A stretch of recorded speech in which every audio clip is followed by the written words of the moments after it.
Alfred J. Ormston arrived on the scene on September 2nd, 1917 in Scranton, Pennsylvania. His mother was widowed 1 month before his birth. His father had been chief power engineer with Jones and Laughlin Steel Company and died in an industrial accident. May be hard to believe, but Alfred was a very pretty baby. He and his mother lived with various family members in Oil City, Pennsylvania, then Cameron, West Virginia, and Tulsa, Oklahoma, until he was 3. In 1921, Alf and his mother joined his paternal grandparents in St. Petersburg, where they bought a property at 349 8th Street North. They enlarged the house and added apartments. Alf's turf was around Merrill Lake.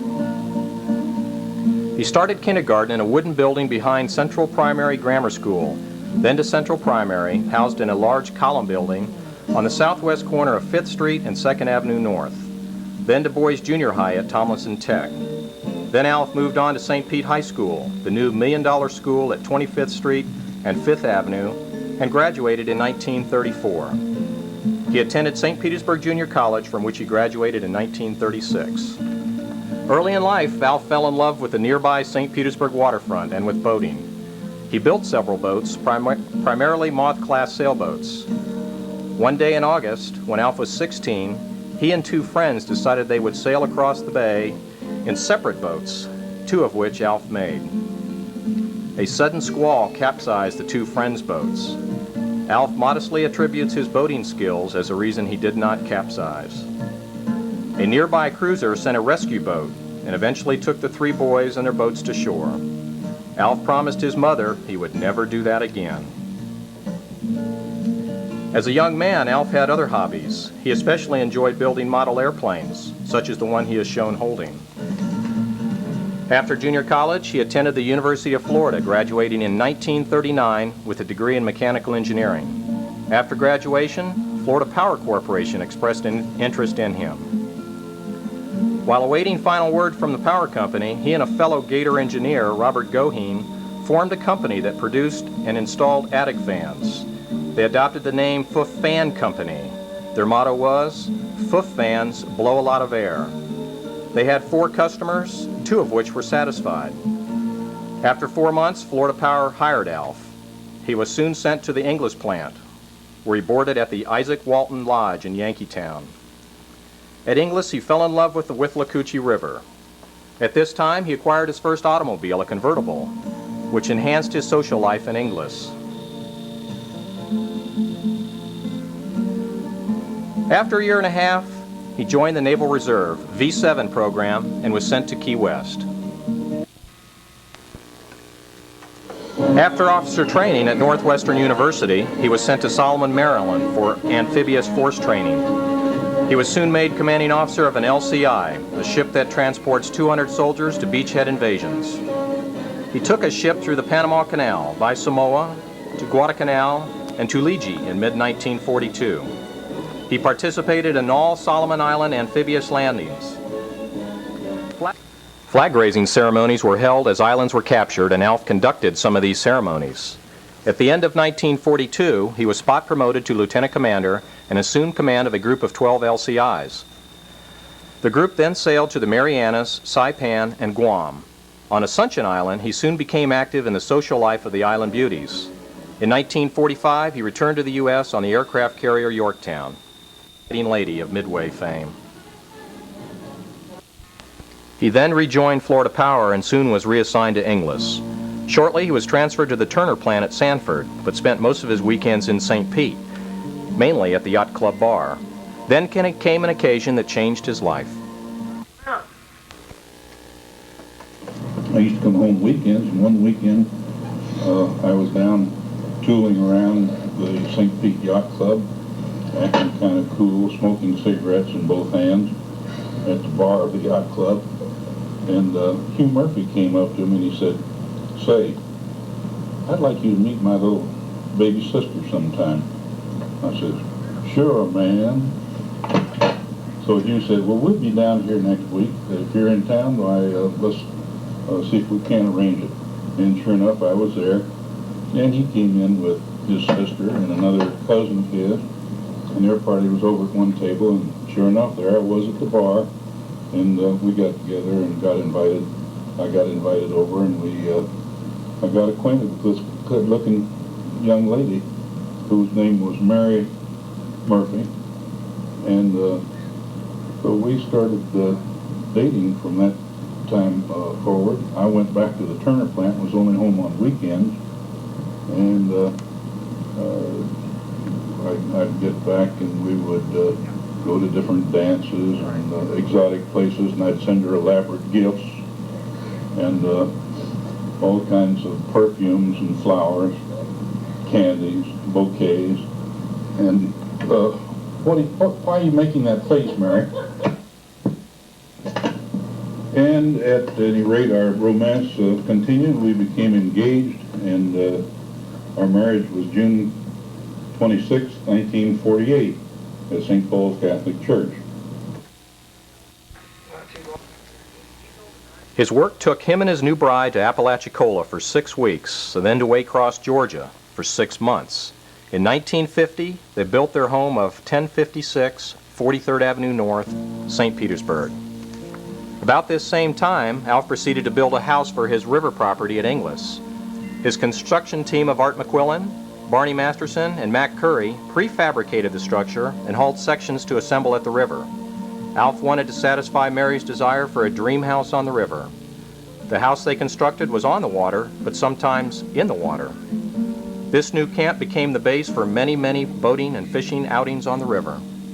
In 1950, another important event occurred.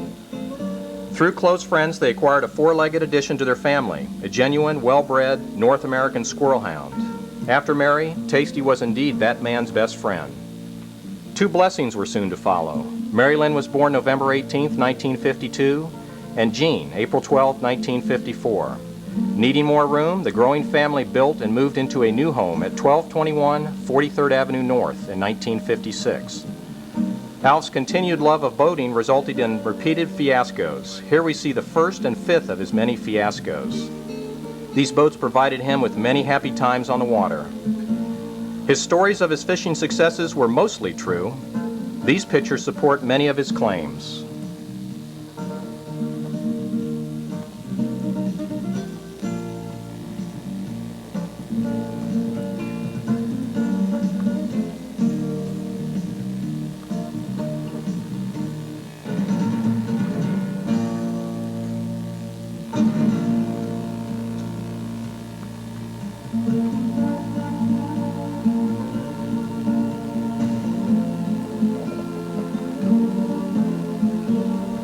A photographer captured on film Alf in action to show others how to do it. This picture proves that some of his stories are only half true.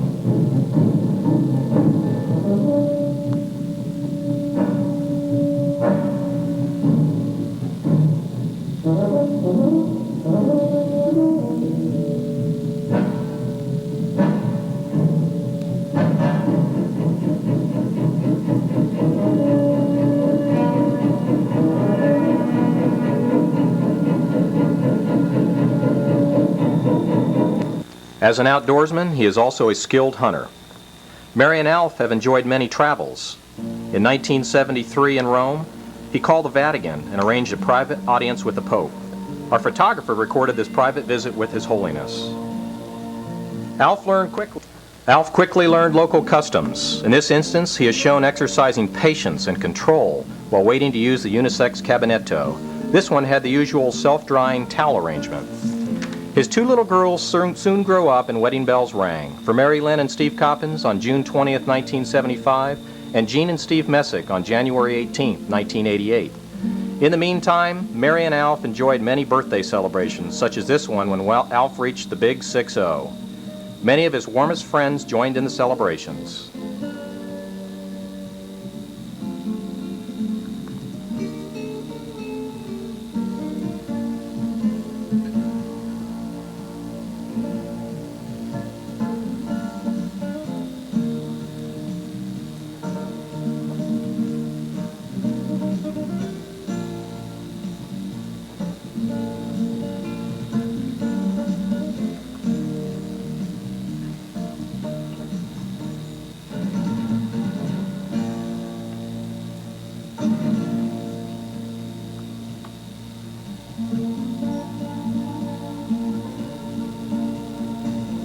1979 saw the arrival of their first grandchild, Lauren Coppins. Others were to follow. In 1952, Alf reached 2 milestones in the month of September. On September 2nd, neighbors and other friends helped him celebrate his 65th birthday.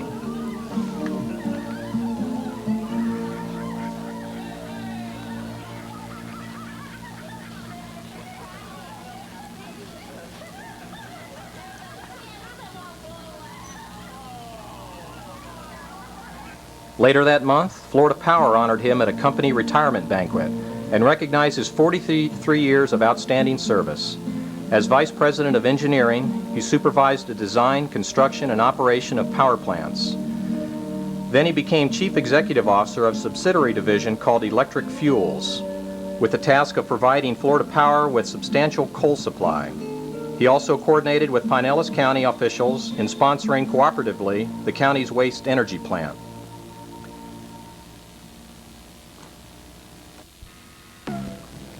His retirement years have been busy ones. He continues to show his athletic skills on the tennis court.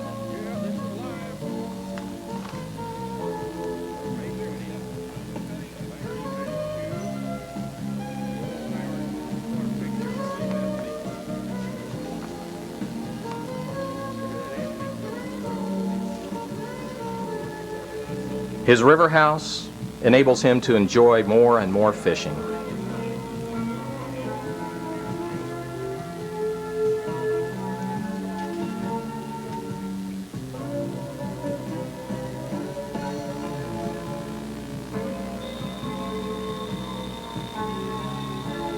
While having fun with outdoor activities, he and Mary continued his devout, dedicated service to the Lord through his church and to his fellow men through his prison ministry and other Christian community services. This endless story of a man who loves life and serves so well, the less fortunate, will be continued.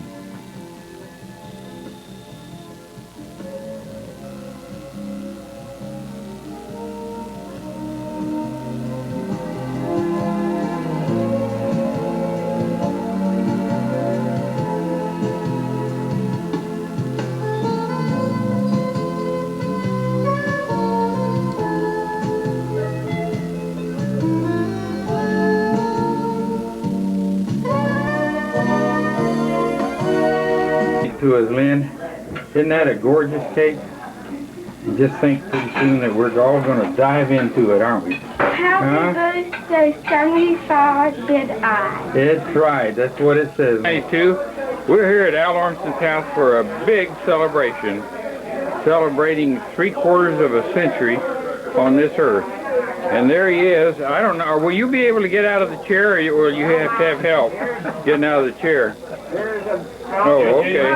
There we are. I'd just like to advise you that I have been selected as the number 3 relief pitcher for the 1992-93 Kids and Cubs competition. An honor bestowed on very few people of my age. If you have any questions about the validity of this, I refer you to one of my seniors, Mr. R.W. Green. Oh, he arranged it? So far as I know, he was the one that was able to put me in on the... You didn't have to compete for the position. Pardon me? You didn't have to compete for the number 3. Oh, there will be competition. Oh, there will be. One of the cheap glasses? Yeah. That's fine. I would be delighted if you do. All right. You'll find ice in the bucket. I'm going to sign off here and go take a picture of some other people. Well, it's certainly been good seeing you, Eugene. And what is your name again? I've missed... my name is... Have his name I've tag got it on? here. Oh, A.J. Ormston. A.J. Ormston. Yeah. Are you a junior, a senior? Or? Yes, that's true. Yeah, okay, very good. Thank you. Thank you for your attention. Well, you know, before we had it,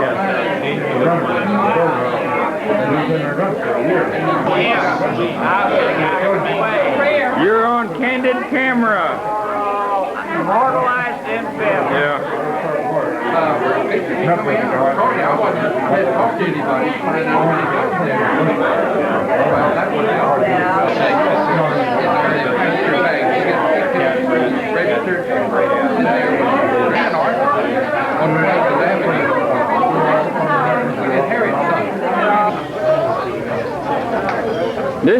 spillover out here. Obviously, everybody, it's such a big crowd that we have to spill over all over the neighborhood. Get a picture of Rain. Frank, Train. thank you. This is a beauty train. I want him to get it with Sequoia and Redwood Special is the name of the train. We like your new screen, Al. Now, how much are you going to charge us for this? How much are you going to charge us for this? Now, we sell it to the post office. They put it on the wall. Okay, you know what we're going to do. Now, have you got permission for this? Yeah, Where'd you get it? What waiver do you have? I've got it in there. You want to see the permit? You want to see the permit? We'll get it for you. All right, I got a permit. Yeah. I've never caught one myself, but I hear they're a great fish. The dinner bell rang. Steve Coppins preached. And here we are, loading up. Gene Williams, faithful Gene Williams with his automatic camera. Tom Swift Tom- his electric camera. Now, wait a minute. Tom doesn't need to get in line. Right? Tom has every right to get in line. Every man is a corporation. Tom Neely's house because Lawrence did. And when you go to Mr. Haley's, that's where I saw all kinds of torches and you might never. And now they have put in the bicycles. We had to get in that goheen down at the end of the table there. Describe that cake to us, Lynn. Isn't that a gorgeous cake? Just think pretty soon that we're all going to dive into it, aren't we? Happy birthday, 75 bid I. That's right. That's what it says, Lynn.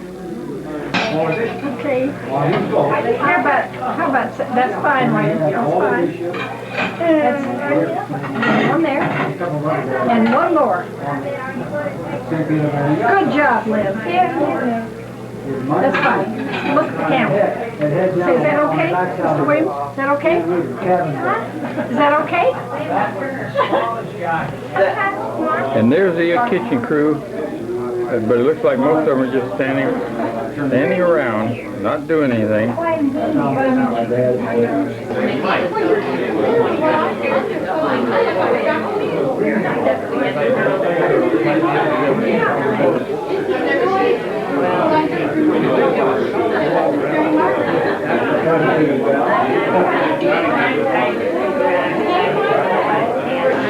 Wayne, is there something you did or said that has caused them to put you out here in the corner? I don't know why.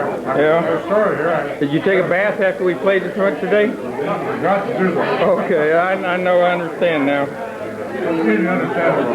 Yeah. Okay, welcome, Giant. Okay, thank you.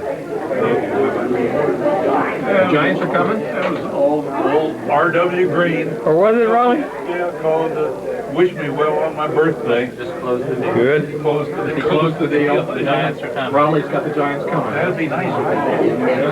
Lynn, so we get Now this fellow here, I forgot his name. Henry, what's his, Henry Whitcomb. Whitcomb there. Right. Came in kind of late for the party, but Little fella, arrived, about yeah. 10 pounds. he talks a lot. Yeah, you can tell that. About 10 pounds. Yeah, I guess, Turner Lake, yeah, Turner Lake in March 16th, 1983. 83. Golly. Boy, what a fight. Oh boy, he's a monster. That is a Woo, fine fish. woo, he sure is. Now these are some old timers from St. Petersburg High School that date back to the 20s. Isn't that right? The 20s? Late 20s. Yeah. Okay. You know what my charges are for this, though? Well, what I really wanted to talk to Bill McCormick. $10 a minute. Yeah. Yeah. Go ahead, talk to him. I'll charge you for that. Well, That'd you're be $15. aren't you retired? I'm retarded. Okay. Yeah, retarded. Did you all just sit back? No, we were there. Happy birthday to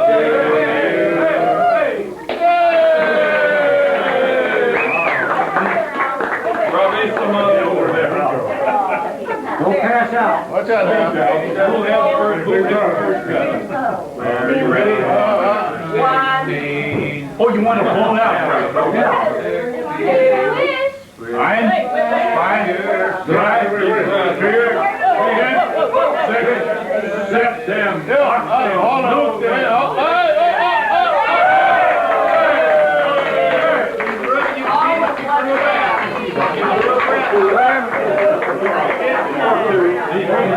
One, two, three,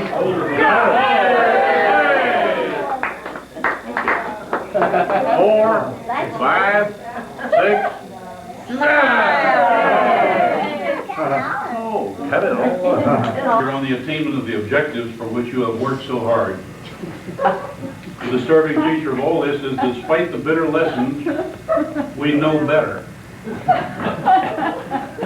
As that great statesman once said, I need hardly remind you of this, and without fear of successful contradiction, that we hand down to posterity, as a matter of policy, a few words about this. This splendid hospitality in this great group of ours, we view with alarm, but under our present wise leadership, and some may be surprised, for above and beyond, we do begin to see the sun break through. We are counting on your continued support. Because, as you so well know, money must be forthcoming to our way of life.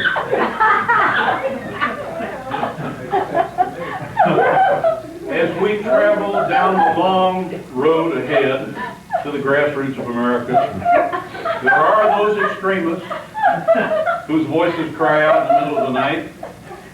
And in this worthy cause, we must not forsake, but rather with wisdom recall that there are those who say that tomorrow may be too late.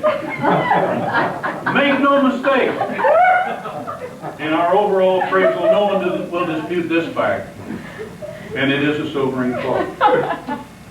It is perhaps more than a coincidence, and honesty demands, whether we desire it or not, where we rise up to the issue. And this observation has led me to one conclusion. The world looks to us for leadership, and we point with pride in considering the credit side of the ledger. Keeping always absent of the times, the record shows that we are a young group.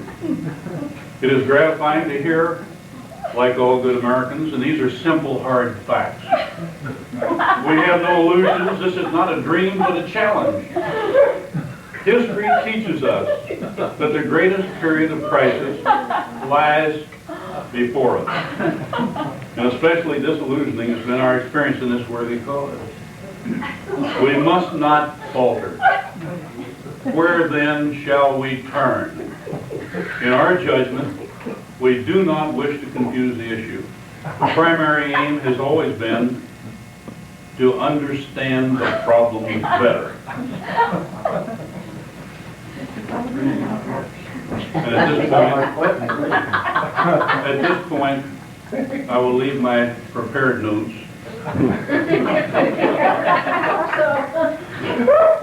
and tell you that I do sincerely appreciate your all being here.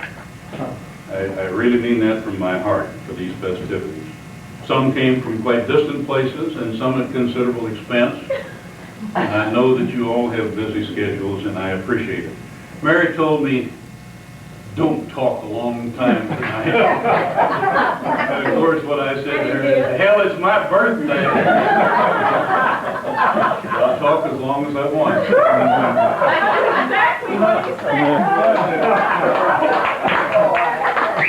So I have the floor. Go ahead and do your form. Go ahead and do your form. When you get My subject tonight is going to be longevity. When you get will I be introduced? Or How to obtain it, Okay. how to use it. And of course, you must remember that it takes a long time to acquire longevity. For example, to get to age 75, there's only Bob Workman, Bill McCormick, and a few others that have, Bill Harvard, if he were here, Chester Nadolsky, that have had the perspicuity and the persistence to continue to achieve these goals. And I've always had the courage to follow their example, their leadership. And I've tried to follow their precepts, which is difficult for some of them. And particularly, if I could only learn Bill Harvard's top spin cross court return of serve. So speaking on aging, though, you may all have heard Tom?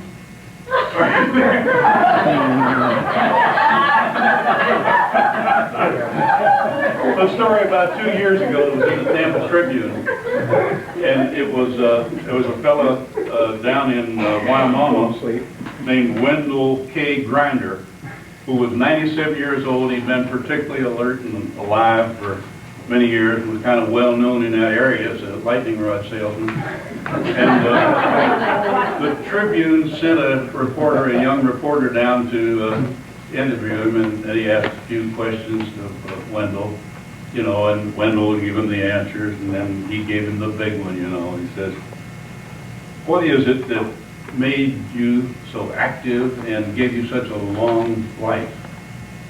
And of course, Wendell thought for a little while, and he said, "Well," because I've always lived a good life, and I've been very moderate in my ways. I never smoked, I never drank whiskey, never chased women." He says, "I'm going to be celebrating my 98th birthday tomorrow." And the reporter said, "How?"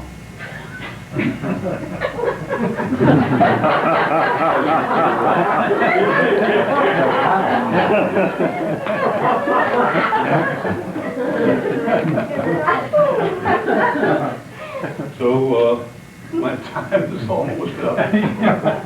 But what I do want to say, and this is at the risk of being serious and maybe getting a little maudlin and maybe choking up, that whatever success, whatever happiness in life that I've had in these years has been due to what the Lord has given me and my wife, Mary.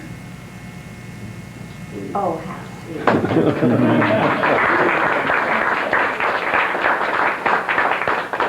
I told you I'd choke up, and it's been 44 years, and that's what the Lord gave me. And then He came along and gave us 2 other great blessings and beautiful, loving daughters, and 2 neat and great Steves for sons-in-law and the grandchildren that I have. So I've had a wonderful life, and I owe it to the Lord for giving me all of this, and for giving me friends like you that have been with me all these years. And I have about another 5. What I would like to really take one more minute before there's any dispersal, and read a little poem that was written. It was in a Curcio magazine or somewhere, and it's a prayer for the maturing. It says, "Lord, Thou knowest better than I know myself that I am growing older and will someday be old. Keep me from the fatal habit of thinking that I must say something on every subject on every occasion. Here I am. Make me thoughtful but not moody, helpful but not bossy. With my vast store of wisdom, it seems a pity not to use it all, but Thou knowest, Lord, that I want a few friends at the end. Keep my mind free from the recital of endless details. Give me wings to get to the point." I'd like to say that one again. Keep me reasonably sweet. A sour old person is one of the crowning works of the devil. And help me to get fun out of life. There's so many amusing things around us, and I just don't want to miss him, Kelvin. And I thank you again for being here with me on this 75th birthday. There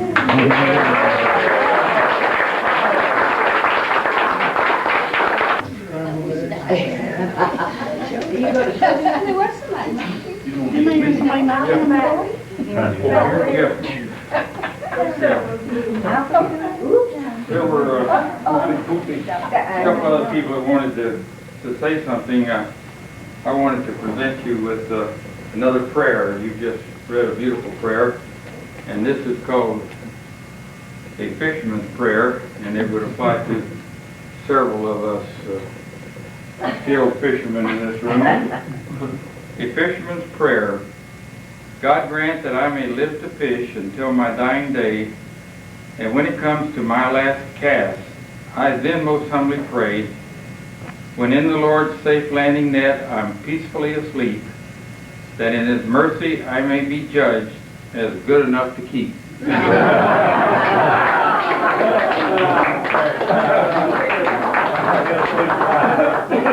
And Jim Lang had a message here from someone who couldn't attend and asked Jim to convey something on his behalf.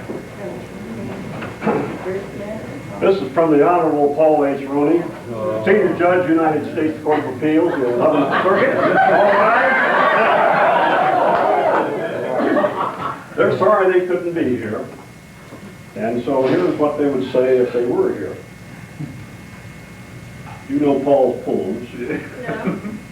75? You're kidding, sir. Man alive, is a slur. Walks so straight, stands so tall, strokes with force the tennis ball. Might be 60, stretch a bit, but just can't be a full 6-bit. Could it be that Fiasco 5 is owned by he of 75? Husband of 1, father of 2, could this son be a grandpa too? But if it's so and if it's true, ahead we'll go and wish for you a happy day. Have a ball.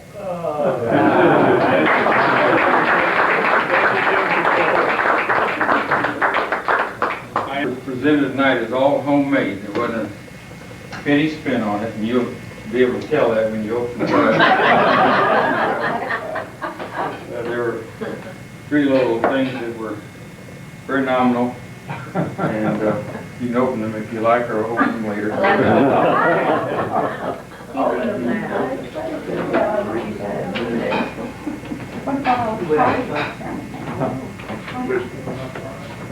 There's door prizes now.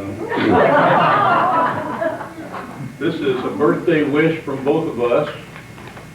And a picture of the 2 kids. You know, without our saying so, we think the world of you. Because this is your birthday, we want to say we do. Happy birthday, Miriam and Jean. Thank you, Jean and Miriam. That was just to really just to convey that little package there.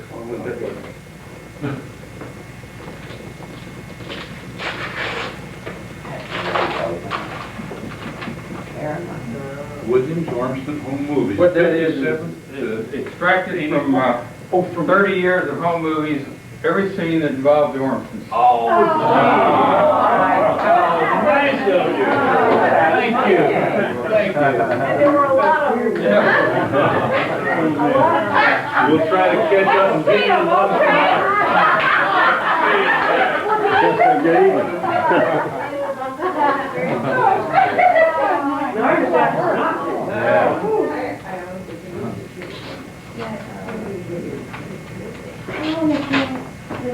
At a 5-hour or 8-hour.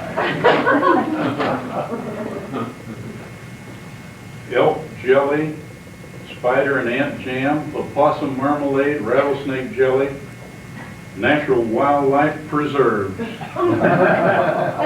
Your happy birthday to someone who's very well preserved, June and Wayne.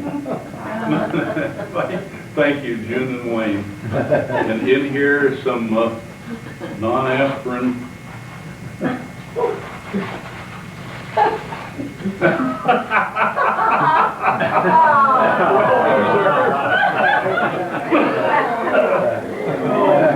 I love the expression. It kind of reminds you of you get old. Yeah. Hey, he's got 7:30 mass in the morning. World War II. Pacific. Who gave you that? Gene, Lynn and I. Lynn and you. Oh, really? They did it for you. Did it for me. Oh, you did? They copied it. Oh, we don't, any lawyers here? Boy, this is it. World War Pacific.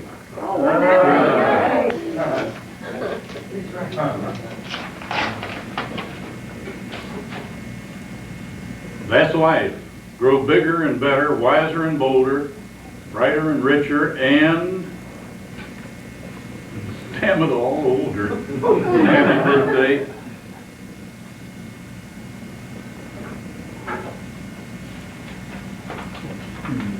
So they give you a check? Virginia and Bob. Virginia and Bob. There was a young. Where is working? Was it named Al? Who had a lovely lass named Mary. They have kids And grandkids. and grandkids, but not yet greats. Like Ned and Carrie. Like Ned and Karen.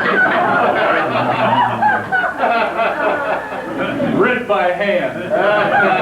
Thank you, Bob and Virginia.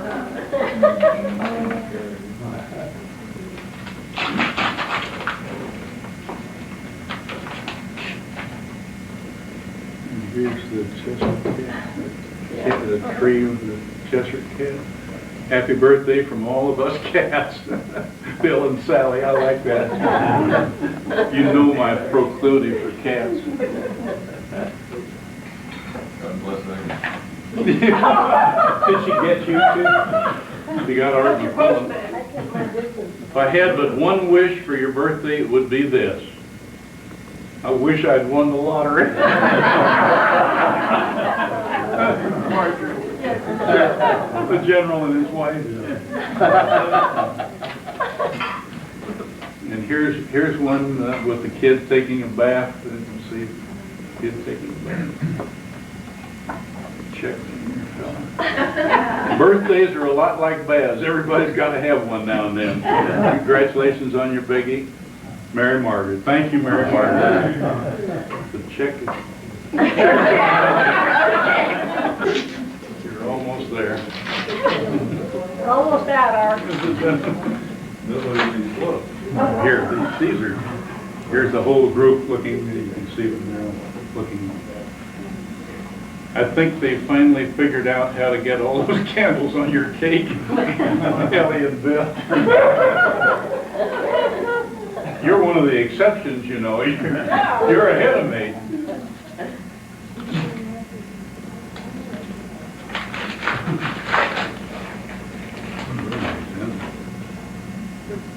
And here's, they're hanging onto the tree out over the cliff. It says, hi. One guy's hanging onto a little stick sticking out of the cliff and the other guy's hanging on him. I think it's important that we keep in touch.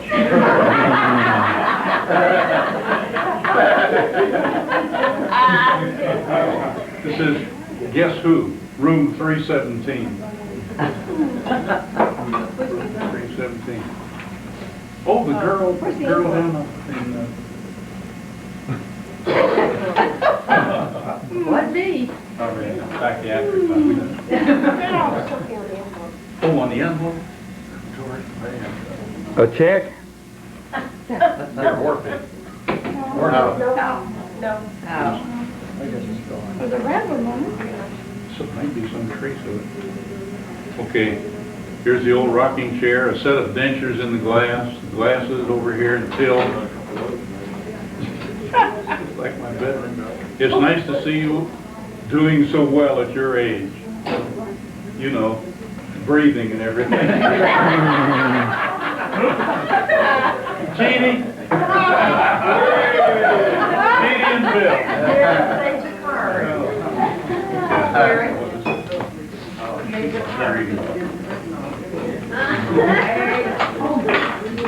He said Ed, I could. Save the card. Hey guy, are you getting older, getting better, getting bolder? Take this simple test to find out, and I'll give you the results of the test later. Thank you very much. Club, softball club. Dear Mr. Ormston, congratulations. You've been selected as the number 3 relief pitcher for the 1992 Kids and Cubs competitions, an honor bestowed on very few people of your tender age. Practice sessions at 5:30 to 8:30. Wednesday we watch films, and on Friday we have the day off, except for a 5 a.m. practice, which only runs till 6:15. Please contact the undersigned regarding your uniform size. Be prepared to report to the Junior League thrift shop for a fitting. This will take place on Saturday afternoon from 3 till 4:15. Further details will be forthcoming. Meanwhile, we certainly look forward to working with you. And again, our congratulations on your almost unanimous selection. Sincerely, I'm a young kid.